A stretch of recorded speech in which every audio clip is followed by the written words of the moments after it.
चलिए जी शुरू करते हैं। मार्कर एक मुझे चाहिए। मार्कर लाए? Very good.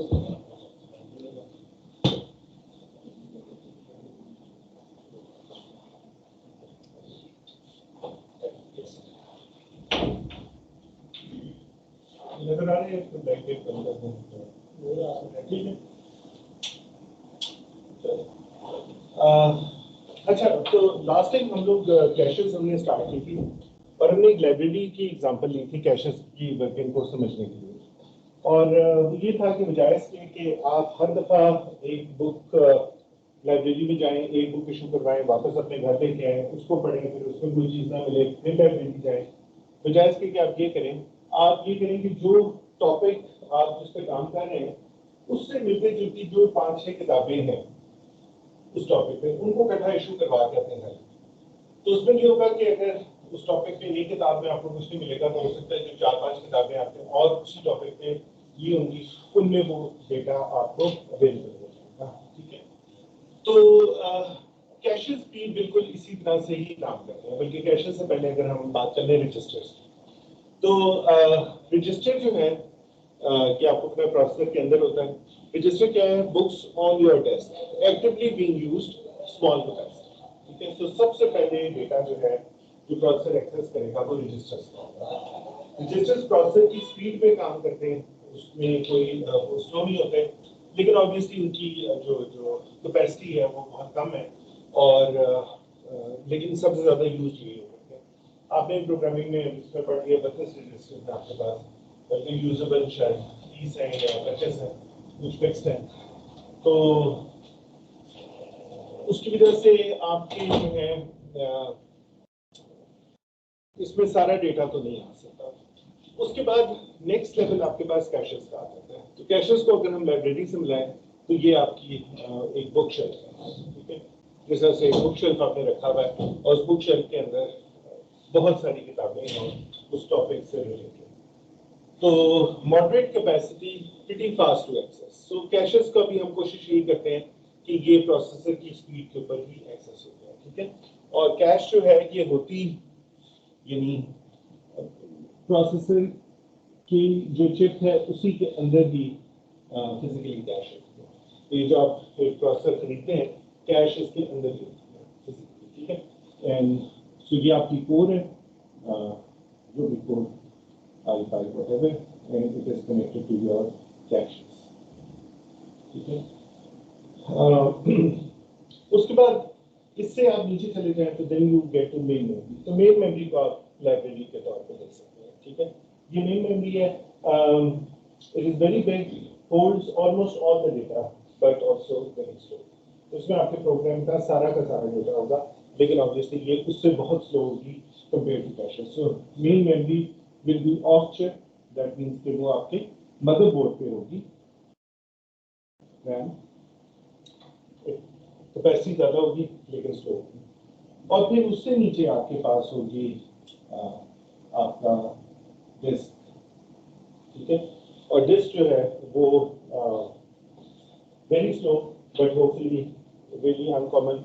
What that means is के इसको हम यही कह सकते हैं डिस्क के साथ से इंटर लाइब्रेरी लोग कि यहाँ पे आपके पास लाइब्रेरी में किताब नहीं थी तो आपने इस्लामाबाद कैंपस की लाइब्रेरी से कोई किताब मंगा ली या किसी और यूनिवर्सिटी की लाइब्रेरी से कोई किताब मंगाई, तो इसको हम उससे कह सकते हैं it is very very slow but hopefully really uncommon, which means के आपके प्रोग्राम को कभी भी डिस्क में जाने की जरूरत ही नहीं है।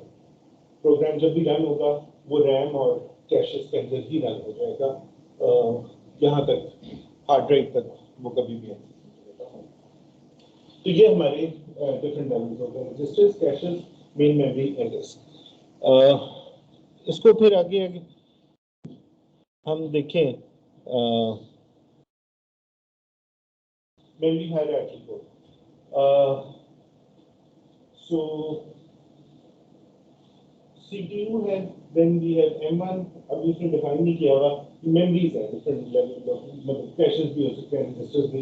लेकिन आप ये देखें कि CPU के करीब जो मेमोरी है वो सबसे छोटे साइज में M1, फिर उससे दूर जो है वो M2 is larger, M3 is much larger, M4 is much larger, ठीक है जी सर। इनका साइज तो डिफरेंट होता है हर फैमिली का, क्योंकि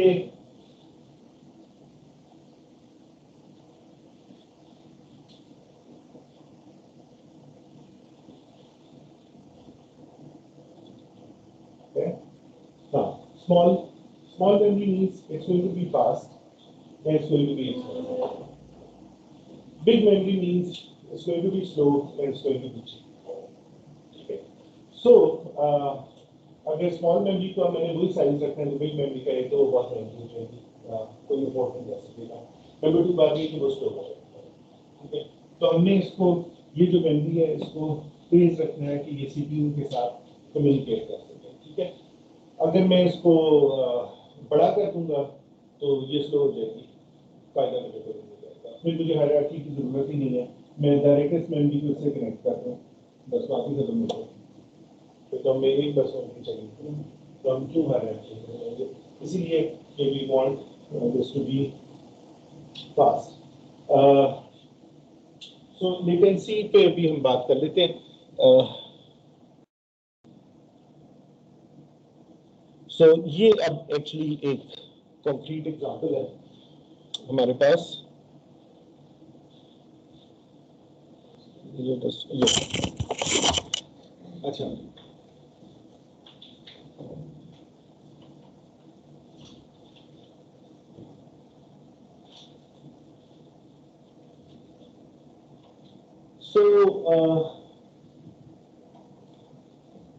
आप जीरो लेवल पे आप कह सकते हैं कि मेमोरी का जो जीरो लेवल है, जैसे दोज आर द रजिस्टर्स, कि ये आपका प्रोसेसर की कोर है और ये रजिस्टर्स हैं इसके, ठीक है।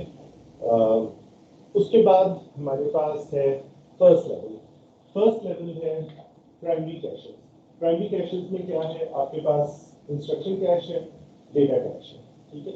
And typically from 8 kilobyte to 64 kilobyte इसका साइज है, ठीक है, 8 to 64 kilobytes. So these are your caches. ये भी उसी चिप के ऊपर है, सो ग्रीन इंडिकेट कर रहा है कि ये एक चिप है जो प्रोसेसर की आप लेते हैं, तो उसमें ये इंस्ट्रक्शन और डेटा कैश आ गई। और उसके बाद हमारे पास फिर सेकंड लेवल है जिसको हम L2 या L3 कहते हैं, लेवल 2 या level 3 caches. Again, they are on chip, typically made of SRAM, static RAM. Second level typically size क्या है, 256 किलोबाइट्स to 512 किलोबाइट्स। और L3 पे अगर आप चले जाएं, जो कैशेस है last level cache typically 4 megabyte to 16 megabyte, यानी कि कैशेस का भी साइज आप देख सकते हैं काफी छोटा है, उस लिहाज से इतना बड़ा नहीं है कि पूरा प्रोग्राम इसके अंदर फिट इन हो सके। Normally 512 kilobytes that is what the main size is. अच्छा, उसके बाद हम थर्ड लेवल पे जब आते हैं तो हमारे पास मेन मेमोरी आ जाती है। मेन मेमोरी हमारी सारी की सारी DRAM से बनी है। Remember, this was SRAM, static RAM. This is main memory. This is made up of DRAM, ठीक है। और typically DRAM आपकी 1 गीगाबाइट टू 4 गीगाबाइट होती है और सर्वर्स की हंड्रेड्स ऑफ गीगाबाइट्स की हो सकती है। अब जो डेस्कटॉप्स या लैपटॉप्स हैं 8 GB नॉर्मली आप उसके अंदर रहने लगा रही है। फिर आपका फोर्थ लेवल डिस्क है, uses magnetic disk या flash disk drives and so on. So this यहाँ तक ये जो आपके हैं ना instruction cache, data cache, registers, ये वाला पूरा this is managed by compiler, यानी कि कंपाइलर डिसाइड करता है कि कौन से रजिस्टर्स के अंदर कौन सा डेटा चलेगा, कैश के अंदर इंस्ट्रक्शंस कहाँ पे जाएंगी, डेटा कहाँ पे जाएगा, जो आपकी इंस्ट्रक्शन और डेटा कैश है। तो ये कंपाइलर जब आप प्रोग्राम कंपाइल करते हैं तो वो एलोकेट कर देता है सारे रिसोर्सेज, ठीक है। जिस तरह से आप जब असेंबली में प्रोग्रामिंग कर रहे होते हैं तो आप रजिस्टर्स खुद डिसाइड करते हैं ना कि इस रजिस्टर में ये लिखना है, तो वो तो असेंबली में आप करते हैं, लेकिन जब आप कोई हाई लेवल प्रोग्राम लिखते हैं और उसको आप कंपाइल करते हैं तो उसको कंपाइलर एलोकेट कर देता है आपके सारे वेरिएबल्स को, कौन से रजिस्टर्स हैं और कैश में प्रोग्राम का कौन सा हिस्सा जाएगा। फिर भी पूरा प्रोग्राम नहीं फिट नहीं हो सकता, तो कंपाइलर डिसाइड करेगा कि इनिशियली कैशेस के अंदर क्या जाएगा। और फिर उसके बाद मेन मेमोरी और ये जो आपकी सेकंड लेवल ऑफ कैशेस हैं, this is managed bye hardware. ये फिर प्रोसेसर जो है मैनेज करता है मेन मेमोरी को और उसको, और फिर मेन मेमोरी और डिस्क जो है इनका जो इंटरफेस है वो ऑपरेटिंग सिस्टम मैनेज करता है कि कौन सा डेटा मूव हो जाएगा डिस्क से मेन मेमोरी में, कौन सा मेन मेमोरी से वापस डिस्क के अंदर चला जाएगा। So this is software managed by operating system. ठीक है, तो ये हमारी टिपिकल मेमोरी है जी। एप्पल की M1 चिप है, उसका स्ट्रक्चर किस तरह? कौन सी चिप है? M1 चिप किस चीज में आती है? मैं पहले वो इंटेल की यूज करते थे। ठीक है, तो उसका ऐसा स्ट्रक्चर किया है कि वो चिप से होता है। अच्छा, ओके। सो पहली बात ये है कि जो भी दुनिया जहान का कंप्यूटर होगा ना, उसका बेसिक स्ट्रक्चर ही होगा। ठीक है, इट्स नॉट लाइक एप्पल कुछ और करेगा या इंटेल कुछ और करेगा, basically will all be the same. ठीक है, अब वो तेज क्यों है? It could be because of the processor, jobs भी है। ठीक है, मे बी उसमें पाइपलाइनिंग किसी और तरह से होती है, मे बी उसका कंपाइलर ज़्यादा एफिशिएंट है। इवन अगर एक अच्छा कंपाइलर आपने लिखा है तो आपकी परफॉर्मेंस बहुत फर्क हो जाती है। ठीक है ना, मे बी उसमें रजिस्टर्स और तरह के, तो वो इन रीजंस की वजह से। सो कंपाइलर का बहुत इफेक्ट होता है परफॉर्मेंस। जैसे कि मोबाइल प्रोसेसर आईपैड का M1 हाँ, और अगर वो कंप्यूटर में डाल के वो यूज करें तो पीछे सारा जो है मोबाइल की हो सकता है, और हो सकता है कि फिर वो मोबाइल टाइप एप्लीकेशन ज़्यादा अच्छी रन करे, दूसरी डेस्कटॉप है उनको वो स्लो कर दे, थोड़ा स्लो हो जाता है क्योंकि वो ऑप्टिमाइज्ड है उसके लिए, उसके रजिस्टर्स, उसका सारा हार्डवेयर ही ऑप्टिमाइज्ड है मोबाइल है उसके लिए। ये भी हो सकता है। बेसिकली आईपैड का प्रोसेसर है। हाँ, वो लैपटॉप पहले भी लैपटॉप में है, पहले ही आईपैड से लेकिन basic architecture hardware point of view से यही है। फिर बाकी सॉफ्ट ऑपरेटिंग सिस्टम से भी फर्क पड़ता है, प्रोफाइलर से फर्क पड़ता है, अंदर उसकी इंस्ट्रक्शन सेट आर्किटेक्चर है उससे भी फर्क पड़ता है। There is a lot of things, maybe यहाँ पे उसने कैशेस बड़ी लगाई है, उनसे भी फर्क पड़ता है। सो अच्छा, ये ना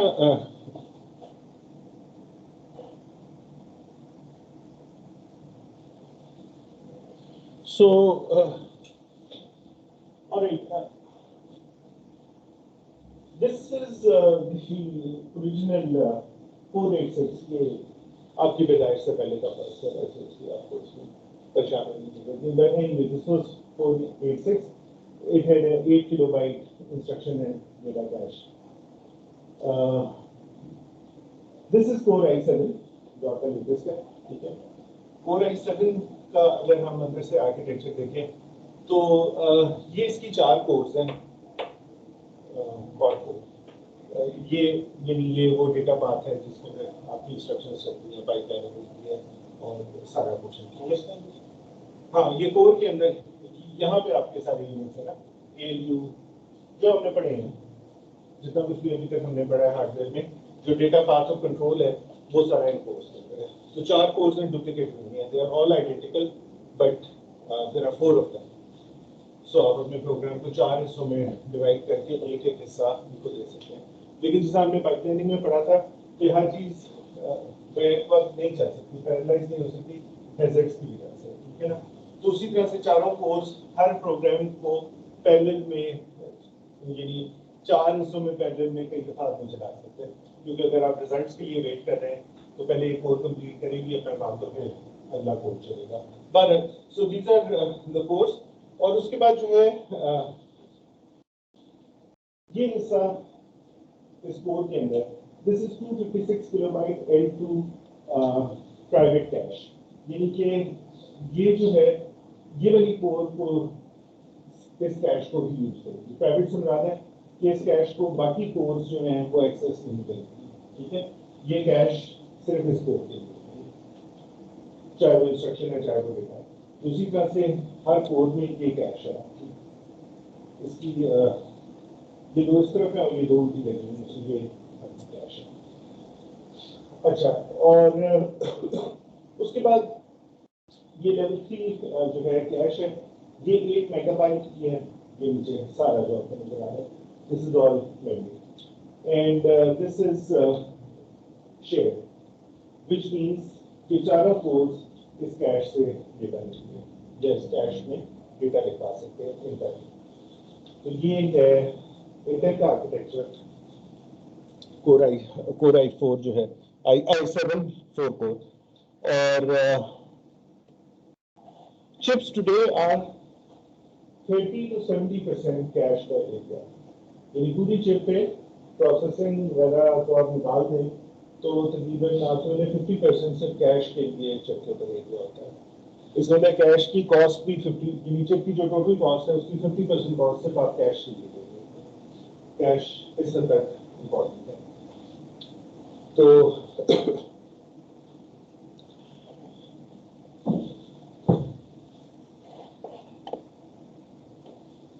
अच्छा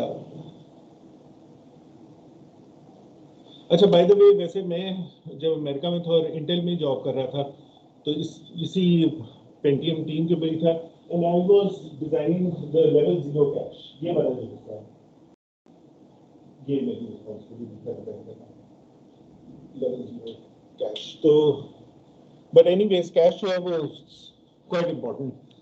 और दूसरी बात ये कि ये आपको जो कोड नजर आ रही है, ये इसके अंदर मिलियंस नहीं बल्कि चले कोई 500-700 मिलियन ट्रांजिस्टर्स हैं।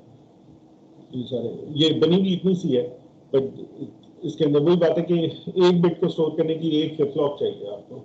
तो आप यू कैन इमेजिन कि जब आप मेगाबाइट्स में चले जाते हैं तो कितना ज़्यादा आपको वो चाहिए। अच्छा, सो ये हो गया आपका कैशेस, इसको भी हम हैश टैग को छोड़ देते हैं। Let me explain.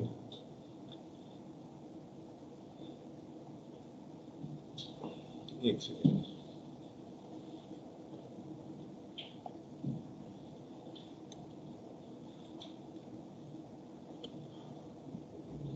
यार एक सेकेंड मुझे देखने दे। मैं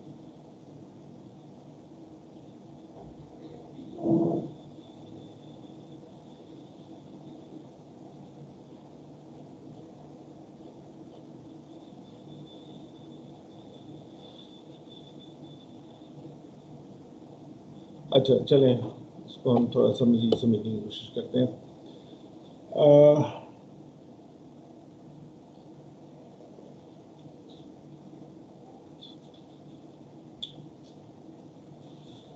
अच्छा, अब थोड़ा सा हम एक्चुअल कैशेस के ऊपर आ जाते हैं और देखते हैं कि इनके मसाइल क्या हैं। Now remember, जो आपका प्रोसेसर है, it generates a 32-bit address। ठीक है ना? अभी तक हमने जो आर्किटेक्चर पढ़ा है, 32-bit का फिजिकल एड्रेस होता है, which can address let's say 4 gigabytes of memory। Now cash जो है, ऑब्वियसली कैश का जो साइज है वो तो इससे बहुत छोटा है, it's not 4 gigabyte, may be वो तो किलोबाइट्स के अंदर है। ठीक है, अब इसको मैं इस तरह से आपको समझाता हूँ कि फॉर एग्जांपल अगर एक कोई मेमोरी है, उसमें टोटल 16 लोकेशन है, उसको कितने बिट का एड्रेस चाहिए 16 लोकेशन को यूनिकली एड्रेस करने के लिए? 2 की पावर 4, सो 4 बिट। तो इसको 4 एड्रेस लाइन्स चाहिए, 4 बिट एड्रेस 16 के लिए, 0 से लेकर 50 तक। ऐसा ही है ना? चाहिए। अच्छा, अगर वही बात है, अगर ये 32 लोकेशन हो उस पर, तो इसको 5 बिट का एड्रेस चाहिए। जब हम ये कहते हैं कि ये 32 बिट का एड्रेस है, तो बेसिकली 2 raised to power 32 हम करते हैं, which comes to 4 gigabytes, क्योंकि 32 के 4 बिलियन कॉम्बिनेशन कर सकते हैं। याद रखिएगा सबको। अच्छा, नाउ अब कैश में क्या हुआ है? सो यहाँ पे हमने कहा कि we have 32 bit ISA which means के 4 बाइट वर्ड्स पर address, 2 raise to power 32 byte address space. ये हमारी 32 बिट्स का जो एड्रेस है वो हमारा जनरेट होता है। अच्छा, अब जो कैश है उसमें क्या होगा? कैश ऑर्गेनाइजेशन मसलन अगर 4 किलोबाइट की कैश है, ठीक है, हम कहते हैं 4 किलोबाइट की कैश है, तो it is organized as 1K 4 byte blocks. यानी कि वहां पे जिस तरह से हम वर्ड कह रहे हैं ना, इसके अंदर कैश के अंदर होते हैं ब्लॉक्स, और ब्लॉक क्या है? 4 बाइट का। सो अगर 4 किलोबाइट की कैश है, 4 किलोबाइट की कैश है और 4 बाइट्स का एक ब्लॉक है, तो टोटल ब्लॉक्स इसके अंदर कितने होंगे? 1000। ठीक है, so it will have 1K blocks. तो यहां से लेके 1 2 3 4 5 6 7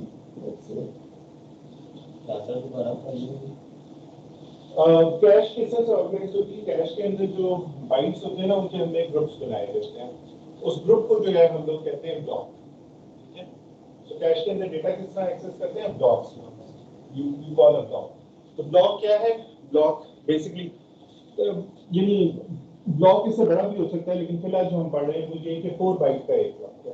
कुछ कैशेज होंगे उसमें 8 बाइट का भी हो सकता है, लेकिन डेटा ऑर्गेनाइज किस तरह से? ब्लॉक्स में। जिस तरह से मेमोरी के अंदर डेटा ऑर्गेनाइज था वर्ड्स में, हमने ये पढ़ा था ना, एक वर्ड होता है, 4 बाइट्स होती है, उसको हम एक वर्ड कहते हैं या डबल वर्ड कहते हैं। उसी तरह से कैश के अंदर डेटा हम एक्सेस करते हैं ब्लॉक्स के अंदर। तो ये मैं समझा रहा था कि अगर 4 किलोबाइट की कैश है तो इसका क्या मतलब है कि उसमें 4 बाइट का एक ब्लॉक है और 1000 ब्लॉक्स है। ठीक है जी, यहाँ पे क्लियर हो गया? अच्छा, so each block can hold a 4 byte word. Physical cache implementation, 1K by 4 byte SRAM called data array 10 bit. अच्छा, अब 10 bit address input, 10 bit address input, इसका एड्रेस कितने बिट्स का होना चाहिए? 10 बिट्स का। क्यों? क्योंकि 2 raised to power 10 is 1024। So her block को अपने एड्रेस करना है ना, ठीक है। तो इसका मतलब है कि चूंकि 1000 ब्लॉक्स हैं, तो आपका जो फिजिकल एड्रेस यहाँ से आएगा वो 10 बिट्स का होगा। ठीक, ये भी क्लियर हो गया? और डेटा को जो देगा कैश आउटपुट पे यहाँ से, वो 32 बिट्स होगा। 32 बिट्स क्यों होगा? क्योंकि एक ब्लॉक को आप एक वक्त में रीड करेंगे, तो 4 बाइट्स को रीड करेंगे तो 32 बिट्स आपकी बन जाएंगे। ठीक है, सो 32 bit data input output and 10 bit address input. Clear? अगर इसमें कोई कंफ्यूजन है तो पूछना, क्योंकि जब आप इसको किसी भी एक ब्लॉक को रीड करते हैं तो इस ब्लॉक में 4 बाइट्स हैं, बाइट 1 2 3 4। 4 बाइट्स कितने बिट्स बनते हैं? तो ये तो 32 बिट। तो आप लिखवाएंगे भी 32 बिट्स और रीड भी 32 बिट्स करेंगे, क्योंकि आप एक ब्लॉक को एक वक्त में एक्सेस करेंगे। सो ये वो शो कर रहा है कि इसकी बिट्स 32 बिट्स हैं, ये इस तरह से इसमें ब्लॉक्स हैं, और जब आप उसमें डेटा लिखवाते हैं या रीड करते हैं तो 32 बिट्स रीड करते हैं, और जो एड्रेस आप देते हैं वो 10 बिट्स का। एक ब्लॉक को एक्सेस करने के लिए 10 बिट का आपका एड्रेस हो जाता है। अच्छा, अब प्रॉब्लम क्या है? प्रॉब्लम ये है कि प्रोसेसर ने सबसे पहले कैश में डेटा को देखना है। मेमोरी में तो नहीं जाना ना, मेमोरी में तो वो तब जाएगा अगर कैश में डेटा ना होगा। तो first of all it will access the cache, level 1 होगी जो भी नियरेस्ट मेमोरी है। अब प्रोसेसर लेकिन डिजाइन है 4 GB मेमोरी को एक्सेस करेंगे। उसके आगे कनेक्टेड है जो कैश, वो है 4 किलोबाइट और उसमें कोई बात है 1 के ब्लॉक्स है और उसको चाहिए 10 बिट्स का एड्रेस। प्रोसेसर जनरेट करेगा 32 बिट एड्रेस। प्रोसेसर तो 32 बिट का एड्रेस करेगा ना, क्योंकि प्रोसेसर के लिए तो प्रोसेसर को तो नहीं पता नीचे मेमोरी के साथ किस हिसाब से है। प्रोसेसर तो आपने डिजाइन किया हुआ है कि 4 GB रैम के साथ वो चलेगा। तो जब उसने 4 GB रैम के साथ चलना है तो उसने तो हर दफा 32 बिट का ही एड्रेस देना है। उसको तो नीचे नहीं पता कि कैश है कि हार्ड ड्राइव है कि क्या चीज है। उसने तो हर दफा 32 बिट का एक एड्रेस जनरेट करना है। रिमेंबर वो जो पीसी था प्रोग्राम काउंटर, वो 32 बिट का एड्रेस जनरेट करता था हर इंस्ट्रक्शन के लिए। तो नीचे क्या हायरार्की है? Processor is blind. हाँ सर, अगर रैम अगर 64, हाँ, फिर अगर जिन उसमें 8 GB तक जाती है उसमें एड्रेस जो है वो 33 बिट्स का होता है। 8 GB के लिए 33 बिट्स है, 16 GB के लिए 34 बिट्स है। ठीक है, लेकिन हाँ, वैसे हम लोग जब आर्किटेक्चर पूरा शिफ्ट करते हैं तो फिर वो एड्रेस भी 64 का हो जाता है, लेकिन वो तो बहुत बड़ा साइज है ना, वो कभी यूजेबल नहीं होता। तो नॉर्मली आपकी बस जो है वो या 34 बिट्स की होगी या 35 की या 36 की, इससे बड़ी नहीं होती। तो एनीवेज फिलहाल 32 बिट की हम बात कर रहे हैं। We are talking about a computer जिसमें मैक्सिमम 4 GB की रैम आप लगा सकते हैं। अच्छा, अब प्रॉब्लम ये है कि प्रोसेसर 32 बिट का एड्रेस जनरेट कर रहा है, आगे रैम को चाहिए इसमें से सिर्फ 10 बिट्स। ठीक है ना, सॉरी कैश को 10 बिट्स चाहिए। अब तो मैं कहता हूँ ये मेरी 32 बिट्स है, जैसे ये बिट नंबर 1 है, 2, ये बिट नंबर 32, ठीक है, और आगे मुझे से 10 बिट्स चाहिए। 32 मैं अप्लाई नहीं कर सकता। नाउ द क्वेश्चन इज कि कौन सी 10 बिट्स में इसमें से लेंगे? यहाँ से 1 से लेके 10 तक ले लो। चलो 1 से लेके मैं 10 तक ले लूँगा। ये मेरी 10 बिट्स है। अच्छा, बाकी चले मैं कहता हूँ मैं इग्नोर कर देता हूँ। अब प्रॉब्लम क्या है?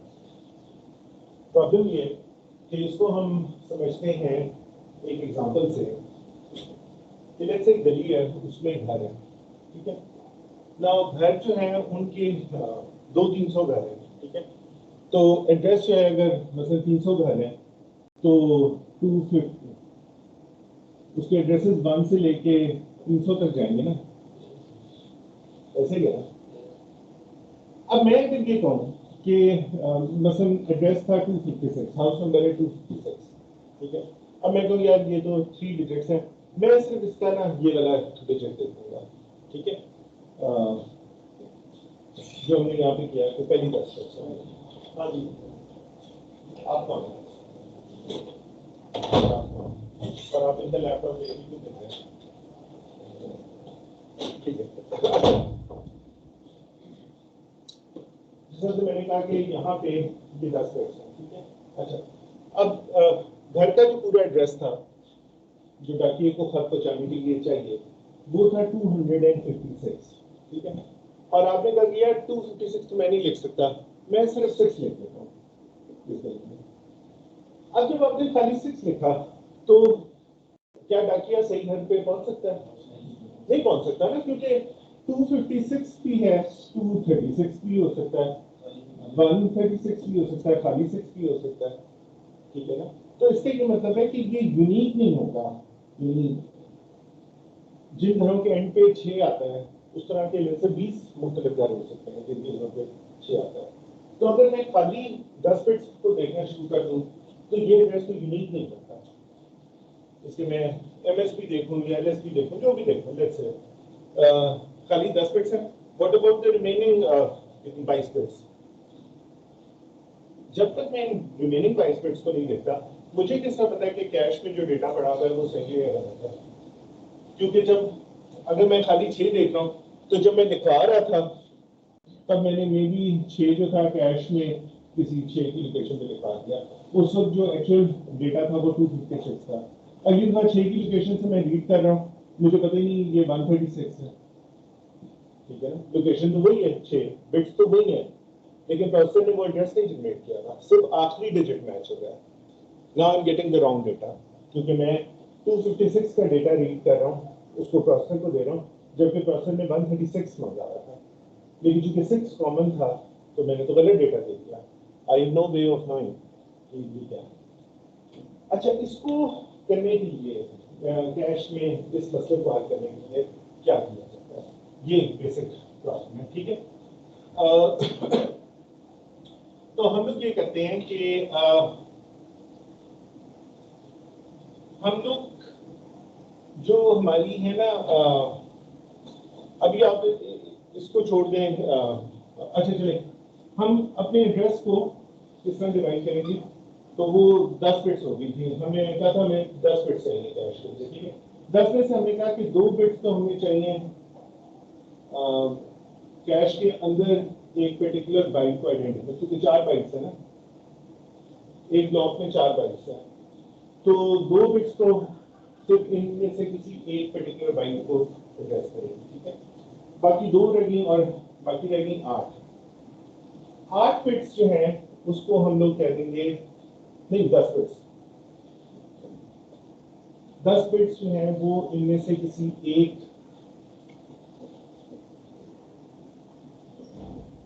ब्लॉक को आइडेंटिफाई करेंगे, ठीक है। 10 बिट्स चाहिए ब्लॉक को आइडेंटिफाई करने के लिए। जब मैं उस ब्लॉक तक पहुंच जाता हूं तो फिर मुझे फर्दर 2 बिट्स चाहिए उस ब्लॉक के अंदर एक बाइट को आइडेंटिफाई करने के लिए, ठीक है। याद क्लियर हो गया। अच्छा, तो ये जो 2 बिट्स होगी ना, इसको हम लोग कहते हैं ऑफसेट बिट्स, ऑफसेट। और ये जो 10 बिट्स हैं जिससे हम ब्लॉक तक पहुंचते हैं, इसको हम लोग कहते हैं इंडेक्स बिट्स। हाँ बिल्कुल बिल्कुल उसी तरह से। तो हमने कहा कि 2 बिट्स, 2 लीस्ट सिग्निफिकेंट बिट्स हमने कर ली ऑफसेट के लिए, नेक्स्ट 10 लीस्ट सिग्निफिकेंट बिट्स हमने कर ली इंडेक्स के लिए, ठीक है। ये तो कर ली, लेकिन इससे अभी हमारा असल मसला हल नहीं हुआ जो मैंने आपको पहले बताया था, क्योंकि उससे भी ये यूनिक नहीं हो गया कुछ भी। अच्छा, तो अब हम लोग क्या करते हैं, अब हम लोग ये करेंगे कि हम जब कैश के अंदर डेटा लिखवाएंगे ना, ठीक है, तो ये मेरा डेटा, इसके साथ जो एड्रेस था ना, ये 12 बिट्स तो हमने यूज कर ली, 10 उसके लिए वर्ड के लिए, 2 इंडेक्स के लिए, बाकी 10 और 2 12 20 बिट्स रह गई, क्योंकि पूरा एड्रेस तो 20 बिट्स का था। वो 20 बिट्स में ये जो इसके करस्पॉन्डिंग जो डेटा है उसके साथ मैं ये 20 बिट्स सेव करूंगा कैश के लिए, बस कैश के अंदर कोई एक्स्ट्रा जगह बनाऊंगा और उसके अंदर मैं ये 20 बिट्स वैसे सेव करके डेटा के साथ, ठीक है। ये अलग कैश में हम अब कैश को हम बड़ा करेंगे थोड़ा सा, कि हम ये 20 बिट्स साथ सेव कर देंगे। तो ये इसी तरह से कि 256 था, मैं 6 को मैंने इंडेक्स के तौर पे यूज किया और 6 पे मैंने जो भी लिखना था XYZ लिख दिया, और साथ मैंने ये जो 25 रह गया था ये यहाँ पे सेव कर दिया। अब क्या हो रहा है, नेक्स्ट टाइम अगर मैं सिर्फ 6 को देखूंगा, ठीक है, लेट्स से कोई एड्रेस आता है 136, तो 6 की वजह से मैं यहाँ तो पहुंच जाऊंगा, लेकिन उसके बाद मैं देखूंगा कि 13 इसके साथ मैच करता है या नहीं। अगर नहीं मैच करता तो इसका मतलब ये वो डेटा नहीं है, इस 6 पे वो डेटा नहीं है, क्योंकि 13 पहले मैंने जब सेव करवाया था तो यहाँ पे 25 था, तो 256 था, 6 पे मैं चला गया था, 25 मैंने साथ लिख दिया था याद रखने के लिए। अब जब नया एड्रेस कोई पर्सन ने जनरेट किया जैसे 136, मैं फिर 6 पे आया, लेकिन मैंने फिर इस 13 को 25 से मैच किया और मैं कहने यार ये तो वो नहीं है, वो तो 256 था, ये 136 है, अंटिल प्रोसेसर फिर 256 ही जनरेट करता है। 256 होगा, मैं 6 पे यहाँ पे आऊंगा और मैं कहूँगा 25 ये वही डेटा है, ये मैच हो गया, ठीक है। तो ये जो 25 है ना, 20 बिट्स, इसको हम लोग कहते हैं टैग, ये डेटा का बन जाएगा टैग, ठीक है। और सो जो 32 बिट्स हैं मैंने उसको किस तरह से डिवाइड किया, मैंने ये 32 बिट्स थी, 20 बिट्स का मैंने बना दिया एक टैग जो मैं डेटा के साथ ही सेव कर दूंगा। 10 से मैं उसके ब्लॉक के ऊपर पहुंच गया और 2 से मैं ब्लॉक के अंदर एक टैग, और वो यूनिक है या नहीं है वो मुझे टैग को मैच करके बताना है एवरी टाइम। जब मैं सेव कर, जब मैं डेटा राइट करवा रहा हूँ तो मैं उसका टैग साथ लिखूंगा, जब मैंने रीड करना होगा तो मैं टैग को मैच करूंगा। अगर टैग मैच हुआ उस लोकेशन पे तो इसका मतलब वही डेटा है, टैग मैच नहीं हुआ तो इसका नहीं कोई और एड्रेस है। ठीक, सो इसको अब हम एक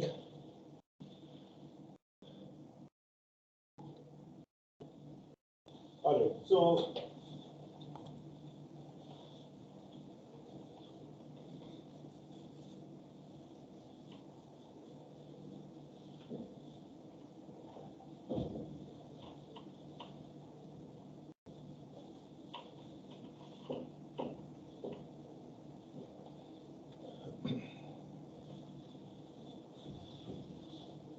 वाली बात होगी, how to know which if any is currently there. Tag each cache word with remaining address bits. So 31 से 12 करके आप जो है उसका टैग बना दें। अब डेटा कैश के अंदर किस तरह सेव हुआ है, ये देखिए ये ब्लू में जो है ये टैग्स है और ये जो येलो है ये एक्चुअल डेटा है। ठीक है, तो आप इंडेक्स बिट से आप जहां तक पहुंच जाते हैं इनमें से किसी एक इंडेक्स बिट्स को देखते हुए। ठीक है, उसके बाद बाकी जो बिट्स होती हैं वो 7 होती हैं इसके, और आप फिर देखते हैं कि टैग मैच हुआ है। अगर मैच हुआ है तो इट्स अ हिट, अगर नहीं हुआ तो यहाँ पे कंपैरिजन लगा हुआ है जो कि कंपेयर करता है जो भी एड्रेस आता है उसकी बिट 12 से 31 यहाँ पे लेता है और यहाँ पे करस्पॉन्डिंग जो भी टैग होता है उसको इस एड्रेस के टैग से मैच करता है। अगर हिट है यानी कि अगर मैच हो जाता है तो कैश में 2 टर्म्स हम यूज करते हैं, one it is called a hit, hit means कि डेटा कैश के अंदर था। ठीक है, अगर कैश में डेटा ना हो तो then it's called a miss, cache miss.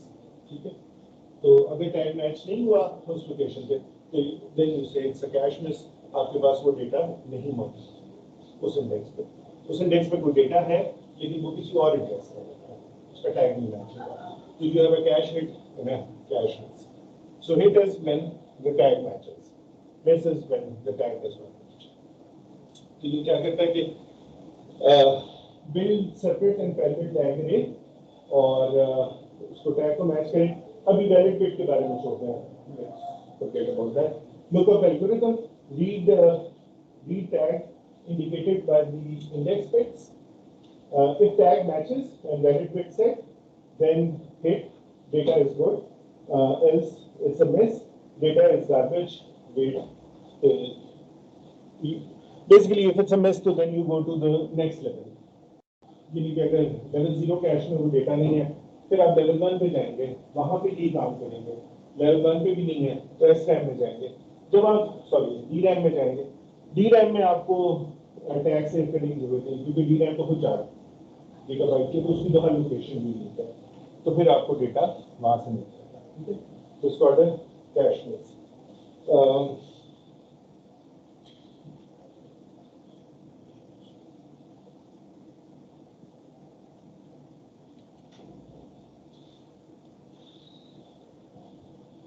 So let's look at this example. बस थोड़ा सा टाइम देखते हैं, बस इसको देखने पे खत्म करते हैं। अच्छा, so the address जो उसने जनरेट किया वो था 000C14B8। ये हेक्स में है, ये 8। हाँ, so this address is in hex but actually just 32 bits of binary data. ये था प्रोसेसर ने जो एड्रेस जनरेट किया, उसको उसने जो है उसकी बिट्स ली 11 to 2, उसकी जो भी 11 to 2 बिट्स होती हैं उसका उसने बनाया इंडेक्स। ठीक है, और टैग उसने बनाया 31 से 12। ठीक है, जो 20 बिट्स बनती है उसका उसने टैग बना दिया। तो ये एक्चुअली आपका पूरा डेटा ये उसने एज अ टैग यहाँ पे सेव किया, और उसके बाद then it's going to match के जो आप एड्रेस दे रहे हैं क्या उसकी ये वाली बिट्स इसके साथ मैच करती हैं या नहीं। अगर करती हैं नहीं, 12 बिट नंबर 12 से बिट नंबर 31 20 बिट्स बनती हैं, 0 से स्टार्ट होगी ना, तो 0 से 11 तक वो भी 12 बिट्स, 12 किस तरह हुई 10 इंडेक्स की 2 ऑफसेट की, वो 12 हो गई, और फिर 12 से 31 हो गई 20 बिट्स की बनती है। 11 से फिर 31 से 12 तक बन गया टैग, फिर 11 से 2 तक बन गया इंडेक्स, और फिर 1 और 0 बन गया ऑफसेट। ऑफसेट ब्लॉक के अंदर जो बाइट है उसको उठाता है, 4 बाइट से ना वो ब्लॉक, हाँ ये इंडेक्स है, ये ब्लॉक आइडेंटिफाई करता है, ये दो ये जो 4 बाइट्स हैं उनमें से एक बाइट को पिक करता है, और ये टैग हम सेव कर देते हैं। टैग जो है वो वैसे सेव, ठीक है ना। ये इसी तरह बहुत सारे सूटकेसेस हैं, हर एक पे टैग था, आपके लिए उसको पिक करना आसान है ना कि आपका कौन सा है, तो जैसे कि आपसे भी ये कहेंगे मैं सिर्फ कलर से पहचान लूंगा आपका सूटकेस, तो चेन लैग आते तो आप क्या करेंगे, so if you have a tag you can identify. काफी आज के लिए ये एड्रेस जो है इसको ये हेक्साडेसिमल है, इसको वैलिडेसिमल तो बाइनरी में करना पड़ेगा। आपने तो कुछ भी नहीं करना है, तो समझाने के लिए ही है, वैसे प्रोसेसर तो बाइनरी नहीं करता है, हेक्स में तो कुछ भी नहीं होता प्रोसेसर, हेक्स में तो हम अपनी कन्वीनियंस के लिए लिखते हैं, जैसे मैं 32 बिट्स लिखता मैं 8 नंबर्स लिख देता हूँ, लेकिन ये बेसिकली हेक्सा है, तो जो भी 8 हेक्सा में बनता है क्या बनता है 1000, बी है 10 11 101, तो इस तरह से आप इसको कन्वर्ट करते जाएंगे।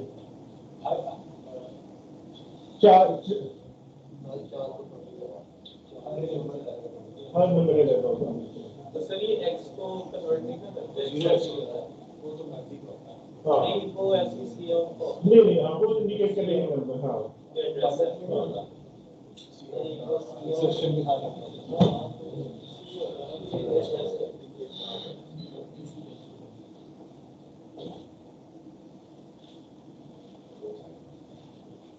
चलिए एक चीज और देख लें, आपकी क्लास तो नहीं है आगे, बस ये फिर एक, क्योंकि हमने ये स्टूडेंट से मुझे कहा जी इस हफ्ते कोर्स खत्म करें, अगले हफ्ते मजीद ना पढ़ाएं, किसने कहा, किसी ने नहीं कहा, आपकी क्लास है, सॉरी कितना टाइम लगता है बस मैं खत्म कर रहा हूँ, ये ऑलमोस्ट कितना 5-10 मिनट्स खत्म नहीं हो गई है 1 मिनट, बस मैं लॉग आउट कर, चलिए ठीक है जी, फिर नेक्स्ट टाइम।